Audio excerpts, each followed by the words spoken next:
नमस्कार दोस्तों, आज हम बात करेंगे सिंधु जल संधि के बारे में, जो भारत और पाकिस्तान के बीच एक ऐतिहासिक जल बंटवारा समझौता है।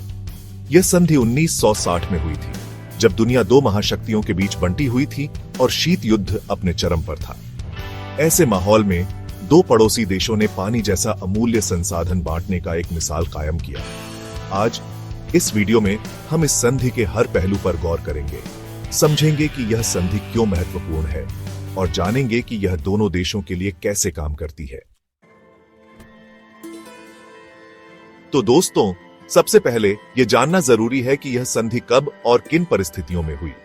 साल था 1960, तारीख थी 19 सितंबर। भारत के प्रधानमंत्री पंडित जवाहरलाल नेहरू और पाकिस्तान के राष्ट्रपति अयूब खान ने कराची में इस ऐतिहासिक संधि पर हस्ताक्षर किए।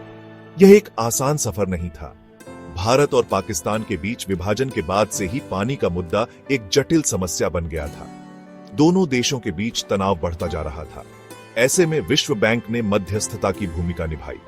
विश्व बैंक के तत्कालीन अध्यक्ष यूजीन ब्लैक ने इस संधि को अंतिम रूप देने में महत्वपूर्ण भूमिका निभाई। यह संधि सिर्फ दो देशों के बीच एक समझौता नहीं था, बल्कि यह इस बात का प्रतीक था कि कैसे कूटनीति और बातचीत से जटिल मुद्दों का समाधान निकाला जा सकता है। यह संधि विश्वास और सहयोग की एक मिसाल बनी, एक ऐसा उदाहरण जो आज भी प्रासंगिक है। तो दोस्तों, यह थी सिंधु जल संधि के इतिहास की एक झलक। अब दोस्तों, आइए जानते हैं कि इस संधि के तहत कौन कौन सी नदियां आती हैं और उनका बंटवारा कैसे हुआ। सिंधु जल संधि, जैसा कि नाम से ही जाहिर है, सिंधु नदी प्रणाली से जुड़ी है। यह प्रणाली 6 प्रमुख नदियों से मिलकर बनी है: सिंधु, झेलम, चेनाब, रावी, व्यास और सतलुज। इन 6 नदियों को दो भागों के कुछ महत्वपूर्ण प्रावधानों पर नजर डालते हैं। सबसे पहले पूर्वी नदियों यानी रावी, व्यास में बांटा गया। पश्चिमी नदियां और पूर्वी नदियां। पश्चिमी नदियों में सिंधु, झेलम और चेनाब शामिल हैं। इन नदियों का पानी मुख्य रूप से पाकिस्तान को मिला। वहीं पूर्वी नदियां रावी, व्यास और सतलुज हैं। इन नदियों का पानी मुख्य रूप से भारत के हिस्से में आया। यह बंटवारा भौगोलिक स्थिति और दोनों देशों की आवश्यकताओं को ध्यान में रखकर किया गया था। यह सुनिश्चित किया गया कि दोनों देशों को पानी की पर्याप्त आपूर्ति हो और कोई भी देश दूसरे देश को पानी के मामले में बंधक न बना सके। यह बंटवारा सिर्फ कागजों पर ही सीमित नहीं था, बल्कि इसके लिए नहरों, बांधों और अन्य जल प्रबंधन संरचनाओं का निर्माण भी किया गया। तो दोस्तों, यह थी सिंधु नदी प्रणाली और उसके बंटवारे की जानकारी। संधि के मुख्य प्रावधान, अधिकार, निगरानी और विवाद समाधान। दोस्तों, अब हम इस संधि और सतलुज के बारे में।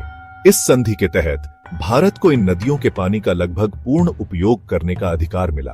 भारत इन नदियों पर बांध बना सकता है, नहरें निकाल सकता है और सिंचाई तथा बिजली उत्पादन के लिए इनका उपयोग कर सकता है। हालांकि भारत को कुछ शर्तों का पालन भी करना होता है। उदाहरण के लिए, भारत को इन नदियों के बहाव में कोई ऐसा बदलाव नहीं लाना चाहिए जिससे पाकिस्तान में पानी की कमी हो। अब बात करते हैं पश्चिमी नदियों यानी सिंधु, झेलम और चेनाब की। इन नदियों के पानी का उपयोग करने का अधिकार पाकिस्तान को मिला। पाकिस्तान इन नदियों से सिंचाई, बिजली उत्पादन और अन्य आवश्यकताओं के लिए पानी का उपयोग कर सकता है। हालांकि पाकिस्तान को भी कुछ शर्तों का पालन करना होता है। उदाहरण के लिए, पाकिस्तान को इन नदियों पर बड़े बांध बनाने से पहले भारत को सूचित करना होता है। संधि में एक और महत्वपूर्ण प्रावधान है निगरानी तंत्र का। इसके लिए एक स्थायी सिंधु जल आयोग का गठन किया गया। इस आयोग में भारत और पाकिस्तान दोनों देशों के प्रतिनिधि होते हैं। यह आयोग संधि के कार्यान्वयन की निगरानी करता है और यह सुनिश्चित करता है कि दोनों देश संधि के नियमों का पालन करें। अंत में संधि में विवाद समाधान की प्रक्रिया का भी उल्लेख है।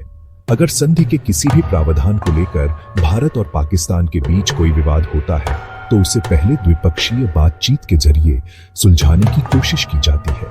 अगर बातचीत से समाधान नहीं निकलता है, तो तटस्थ विशेषज्ञों की एक समिति गठित की जा सकती है। अगर विशेषज्ञ भी विवाद सुलझाने में असफल रहते हैं, तो अंतिम विकल्प अंतर्राष्ट्रीय मध्यस्थता का होता है। तो दोस्तों, ये थे सिंधु जल संधि के कुछ मुख्य प्रावधान। संधि के उद्देश्य, शांति, सहयोग और समृद्धि। दोस्तों, अब हम इस संधि के उद्देश्यों पर चर्चा करते हैं। आखिर इस संधि को लागू करने के पीछे क्या मकसद था? सबसे पहला और सबसे महत्वपूर्ण उद्देश्य था भारत और पाकिस्तान के बीच जल विवाद को सुलझाना। जैसा कि हम जानते हैं, विभाजन के बाद से ही पानी का मुद्दा दोनों देशों के बीच तनाव का एक बड़ा कारण बना हुआ था।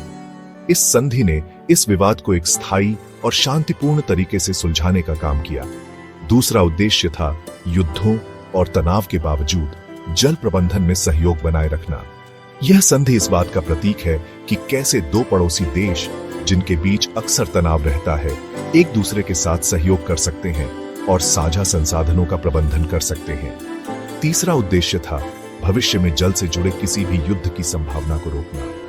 पानी जीवन के लिए अनिवार्य है और पानी की कमी अक्सर संघर्ष का कारण बनती है। इस संधि ने यह सुनिश्चित किया कि भारत और पाकिस्तान के बीच पानी को लेकर कोई युद्ध न हो और दोनों देश शांतिपूर्वक सह अस्तित्व में रहे। चौथा उद्देश्य था दोनों देशों के बीच विश्वास निर्माण करना। यह संधि सिर्फ पानी के बंटवारे का समझौता नहीं थी, बल्कि यह एक दूसरे के प्रति सम्मान और समझ का प्रतीक भी थी। पांचवा उद्देश्य था दोनों देशों के लोगों के लिए समृद्धि। इस संधि ने यह सुनिश्चित किया कि दोनों देशों को अपनी अपनी आवश्यकताओं के लिए पर्याप्त पानी मिले और वे अपनी अर्थव्यवस्थाओं को मजबूत कर सके। तो दोस्तों, ये थे सिंधु जल संधि के कुछ प्रमुख उद्देश्य। आउटरो, सिंधु जल संधि एक सफल प्रयोग।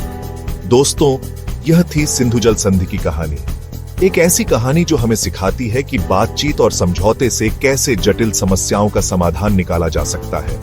यह संधि आज भी प्रासंगिक है और हमें यह याद दिलाती है कि सहयोग और शांति ही आगे बढ़ने का रास्ता है। अगर आपको यह जानकारी पसंद आई हो तो हमारे चैनल को सब्सक्राइब करें और इस वीडियो को लाइक और शेयर करना न भूलें। धन्यवाद।